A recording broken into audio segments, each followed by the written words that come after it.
हमारे और नीयत साफ हो।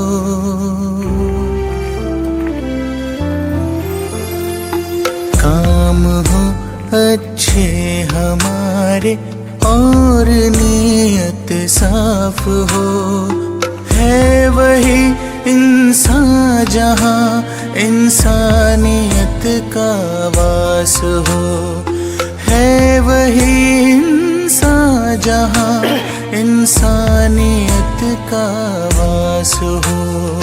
काम हो अच्छे हमारे और नीयत साफ हो।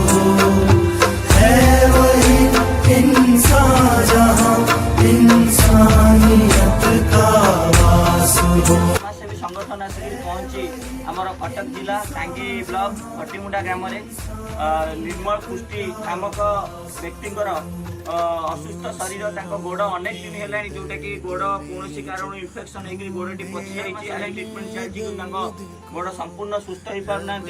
एससीबी आसला आम संपर्क हस्पिटाल ट्रिटमेंट होती जगतपुर। तो आमको पप्पू भाई और प्रज्ञा अपा आमको खबर देते छतिया समाजसेवी संगठन परिवार को।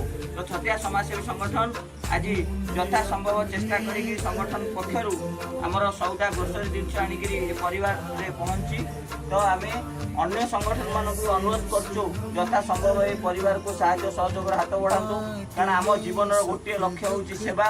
यथा संभव आमर जो छतिया समाजसेवी संगठन परिवार बड़ भाई अच्छा आमर विकु भाई अच्छा आमर ऋषिकेश भाई अच्छा आमर सान भाई बिलू अच्छा रंजन भाई आज आम समस्ते व्यस्तता भितर भी समय बाहर कर जगह आसी पहुँचू सब संगठन मान हाथ जोड़े अनुरोध करूँ यथा संभव ये परिवार को साहाय्य सहयोग हाथ बढ़ातु। कटक जिला टांगी ब्लॉक भट्टीमुंडा ग्राम निर्मल पुष्टि व्यक्ति नाम वर्तमान निर्मल पुष्टि आमर संपर्क हस्पिटाल चिकित्सा होती परिवार पाखे आसिक छतिया समाजसेवी संगठन ये पहुंची। जय जगन्नाथ।